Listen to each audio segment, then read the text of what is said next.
Bonjour Sébastien Lucido, bienvenue à 5 minutes pour un nouveau départ. Je suis dans Joël 1.1. Il est dit, la parole du Seigneur fut adressée à Joël, fils de Pétuel. Écoutez ceci, vous les anciens, prêtez l'oreille, tous les habitants du pays. Est-ce que quelque chose de semblable est arrivé de votre temps ou même du temps de vos pères? Parlez-en à vos enfants, et parlez-en aux enfants de vos enfants et à leurs enfants à une autre génération. Ainsi commence le livre de Joël, et Joël est un prophète mineur, et l'ouverture de son livre est « Avez-vous déjà vu quelque chose de semblable? Je vais faire quelque chose que vous n'avez jamais vu auparavant, et quoi que je fasse, il va nous dire, je veux que vous le racontiez à 4 générations. Je veux que vous l'imprimiez dans leur cœur et leurs esprits. » Verset 4, ce que la sauterelle rongeuse a laissé, la sauterelle dévorante l'a mangé. Ce que la sauterelle dévorante a laissé, la sauterelle rampante l'a mangé. Ce que le criquet rampant a laissé, le criquet dévorant l'a mangé. Et si vous étudiez cela, vous verrez que chacun de ces criquets mange une partie différente d'une vigne ou d'un grain de blé ou d'un arbre fruitier. Certains mangent le fruit.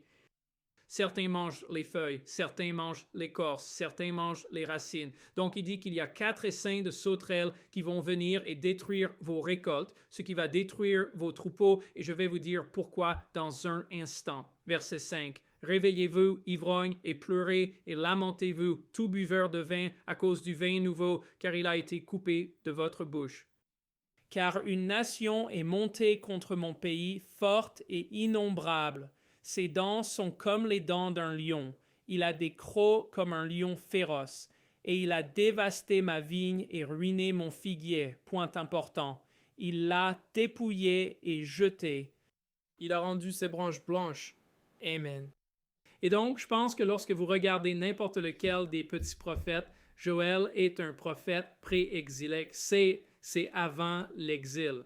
Le pays, à l'époque de Joël, au moment de son écriture, au moment de son ministère, était extrêmement prospère. C'était très, très prospère. Tout était facile et agréable. Les récoltes étaient abondantes. Les troupeaux étaient abondants. L'argent était gagné partout et les gens étaient devenus complaisants. Ils avaient compromis leur marche avec Dieu. Dieu était secondaire parce qu'ils s'inquiétaient de construire d'autres maisons et de l'expansion de leur mini-empire ici sur terre. Et ainsi le Seigneur a parlé au prophète Joël comme il le fait dans la Bible en disant « Vous êtes tellement habitués à être riches matériellement et tellement compromis avec le monde, vivant dans le monde et ne respectant pas les ordonnances de Moïse. Dans ce cas, ne respectant pas le système sacrificiel, ne jeûnant pas et ne respectant pas l'administration de la loi dans votre vie.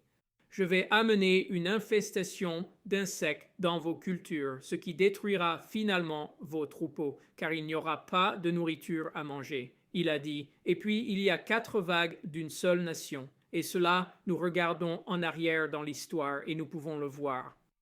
Les Assyriens ont envoyé 4 vagues. La Syrie, leur capitale, est Ninive. Elle se trouve sur le fleuve Tigre en Irak, l'Irak moderne.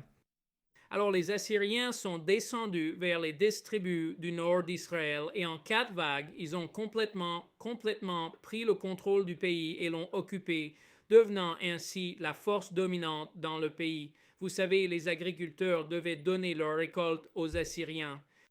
Alors, ce que Dieu a fait, c'est qu'il a provoqué un bouleversement parce que le peuple s'était éloigné de lui. En fait, si vous regardez le livre de Joël, je pense que le verset qui illustre vraiment, les 2 versets qui illustrent vraiment le message de tous les petits prophètes sont le verset 12, chapitre 2, verset 12. Maintenant donc, dit le Seigneur, revenez à moi de tout votre cœur, avec jeûne, avec pleurs et avec lamentation.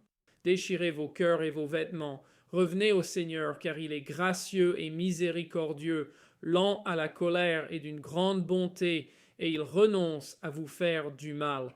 Et donc, quand vous regardez cela, quand vous regardez vraiment ce que la Bible nous dit ici, à travers Joël, c'est que Dieu désire que nous prospérions dans le monde.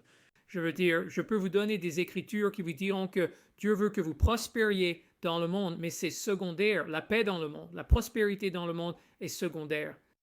La préoccupation principale est ce que Jésus a dit dans le Sermon sur la montagne, « Cherchez d'abord le royaume de Dieu et sa justice, et toutes ces choses vous seront données par-dessus. » Et donc, quand vous regardez Joël et certains des petits prophètes, je veux que vous compreniez que c'est la même chose aujourd'hui. Vous devez mettre le royaume de Dieu en premier. Vous devez mettre la justice de Dieu en premier. Vous devez mettre Dieu en premier et le monde en second. Quoi qu'il en soit, que Dieu vous bénisse. Merci de regarder. Veuillez partager, suivre et aimer ce message. Laissez un commentaire. Cela nous aide avec nos algorithmes sur YouTube et Facebook. Cela nous aide aussi sur Vimeo. Et puis priez également pour devenir partenaire avec nous. Je sais que je vous le demande tout le temps. Nous sommes un ministère en croissance. Nous avons vraiment besoin de partenaires. Nous avons besoin de personnes qui s'engagent à nous donner 10, 25, 50 ou 100 dollars par mois pour nous aider à continuer à croître, à ajouter du personnel et à atteindre différentes parties du monde.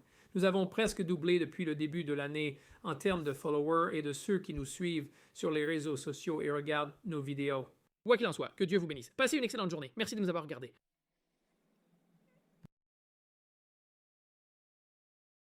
Merci d'avoir regardé aujourd'hui. Pour rester informé et soutenir le ministère, visitez watchandsofttruth.com. Vous y trouverez des ressources gratuites, des séries d'enseignements complètes et des moyens de vous associer à nous pour répandre l'Évangile. Faites un don aujourd'hui sur watchandsofttruth.com.